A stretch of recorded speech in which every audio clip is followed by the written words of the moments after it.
I'm Jake, you're watching Gas Guzzlers, and this is a $100,000 Jeep Wrangler. Yep, a $100,000 Jeep Wrangler, but it's not just any Jeep Wrangler. This is the Rubicon 392 Final Edition.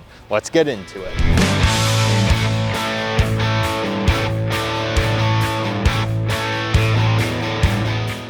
Let's give her some beats. I'm king of the road. I'm king of everything. I can do whatever I want without consequence. And that's a dangerous thing. Let's talk about the exterior features of the Wrangler Rubicon, starting with some crazy off-road numbers. This thing has almost a full foot of ground clearance, which gives it an over 45-degree approach angle and 34 inches of water fording capability. Some insane numbers. But the off-road features don't stop there. Because this is a Rubicon, we get a steel bumper. That kind of hurt. We also have electronic front sway bar disconnect. What's that mean? You press a button in there, the sway bar is going to disconnect, which means the wheels get greater articulation and can move more independently, meaning you can climb over that one extra rock. And because we have the $8,000 customer preferred package on this Rubicon, we get an 8,000-pound winch. There's even some cool technology going on here at the front. We have a trail camera here so that you can see what's going on right in front of the vehicle. It even has its own little washer on it. Also, the antenna has been integrated into the windshield so that your radio antenna isn't getting snagged on trees or bushes. Pretty nifty feature. All right, moving around to the side, let's talk about these massive tires. They're covered by these extended fender flares, which are just absolutely massive. And then we have a 17-inch wheel and a 35-inch tire. These wheels are beadlock capable. What does that mean? So when you're off-road, you often want to air down your tire because that means it can grip the rocks better compared to if it's fully inflated. But if you deflate your tire too much, it could slip on the wheel, right? Because normally the pressure is what holds it against your wheel. But with beadlock, the wheel is actually gripping and locked into your tire, so you can air this puppy down as much as you want and be safe off-road. If you're liking the video, be sure to like and subscribe to Gas Guzzlers for more weekly automotive content. All right, let's get back into the video.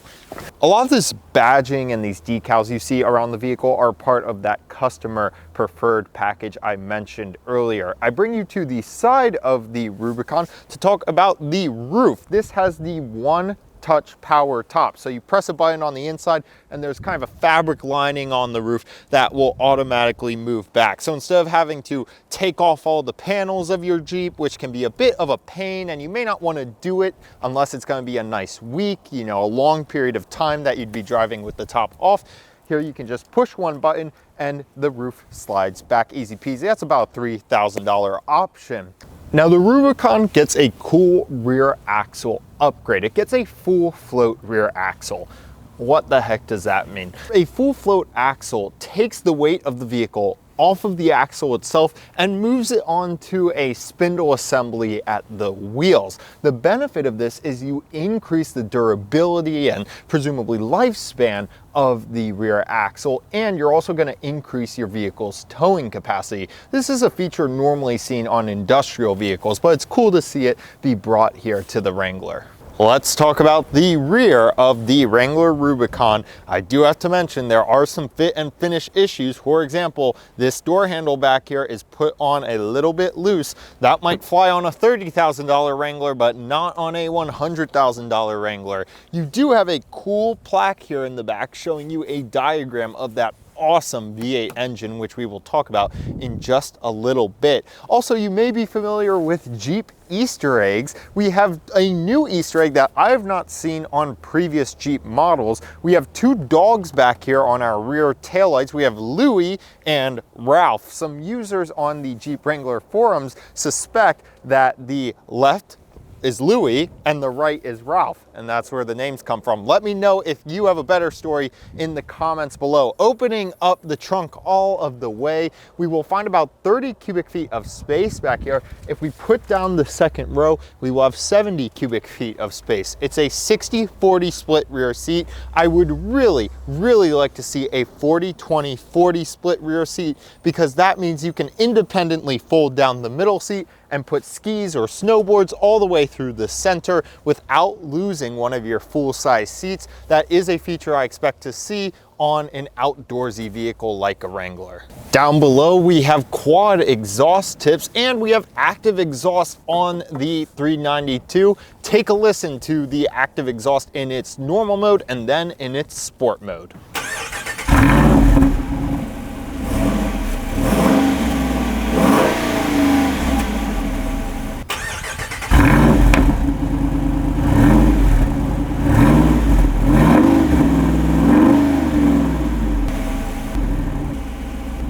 Let's talk safety features. All trims except the lowest sport model are now going to get adaptive cruise control. This Rubicon has all the fixins, so it also has blind spot monitoring. I would like to see some active lane keep, lane trace functionality as you start to cross that $60,000, $70,000, $80,000, $90,000, and $100,000 price point. All right, let's cut to the chase and talk about what makes this thing special. The 6.4-liter V8 engine, making 470 horsepower and 470 pound-feet of torque. This thing sounds incredible, as you heard earlier. Just don't ask about the fuel economy. 13 miles to the gallon in the city and 16 on the highway. Ouch! Oh, okay, Jeep, you put a super cool engine in here, so I want to be showing it off all the time. So you should be using a gas strut, not a hood prop. I quite like the interior of the Wrangler. I think it's very rugged and visually interesting. There are some interesting materials here. There's an ample use of leather through the interior, and there's a cool rubber material up on the dash here that looks really neat, especially with the gold contrast stitching it uses. We have new 12-way power adjustable seats here with some 392 embroidery on them. They are heated, but they are not cooled. I would like to see cooled seats because presumably a vehicle like this could be taken to the desert or somewhere hot to rock crawl in Utah or something like that. So that would be good to see. The other problem I have is this interior looks largely like the interior of a $60,000 Wrangler, right? It would be cool to add something to differentiate this top of the line product.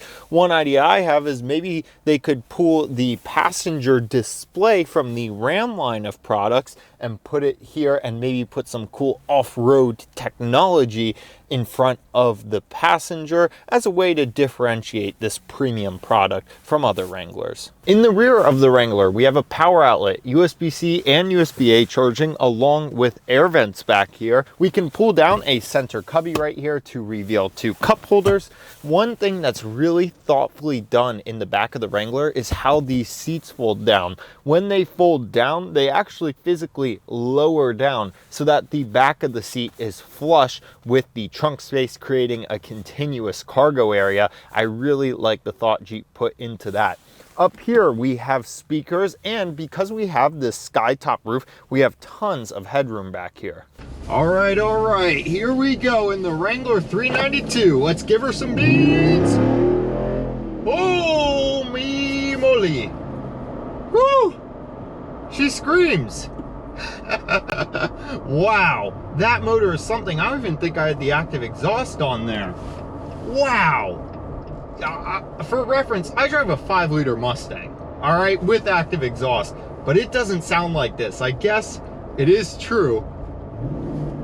There is no replacement for displacement. This thing is cool. You are high up. You are commanding the road when you are in here. I mean, I look down, even on pickup trucks. We have these 35-inch tires. We are way off the ground. I'm king of the road. I'm king of everything. I can do whatever I want without consequence. And that's a dangerous thing, to feel this powerful when on the road. All of the noise comes through here. All of the noise. Jeep says that they put some thicker acoustic glass and more carpeting on these higher end models. but all the noise comes through. But you know what? You want all of the noise to come through, right? Because your car sounds like that. You want all the noise to come through. I mean, this thing is wild. That's the only way I can describe it. Wild. It's an experience. It's an experience to drive. That's what's so incredible about it, right? Like, other cars might be fun when you're in the right curve or the right position, but this thing, you feel like you're king of the road all of the time. You've got a crazy soundtrack, and you're driving a cool looking truck.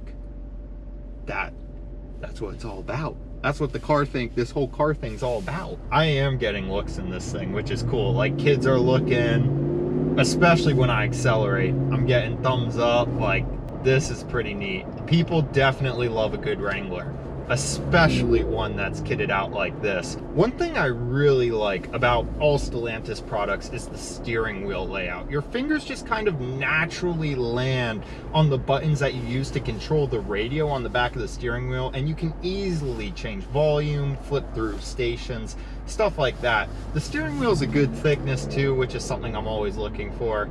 You know, I'm gonna be honest, when I first saw the price tag on this thing, my eyes kind of bulged out my head, right? $100,000 for a Wrangler. But now that I was like, that's supercar money, right?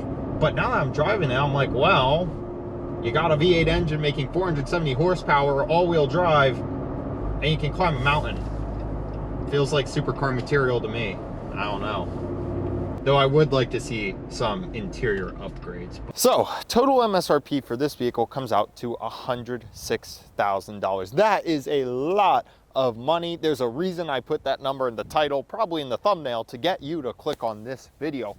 But this is a lot of truck, right? I mean, you're getting that incredible, very special 6.4 liter V8 engine. And then the off-road goodies are basically endless on this, whether it's the 35-inch tires, the beadlock wheels, the electronic sway bar disconnect, and then you also get some sports car-esque features like active exhaust.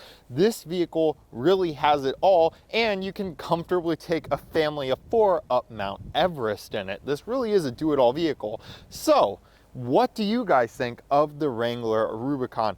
I think this is clearly a very special vehicle. I hope I get to drive one and see one again in the future. Guys, thank you so much for watching. We hope to see you in next week's video. See you later. Take care.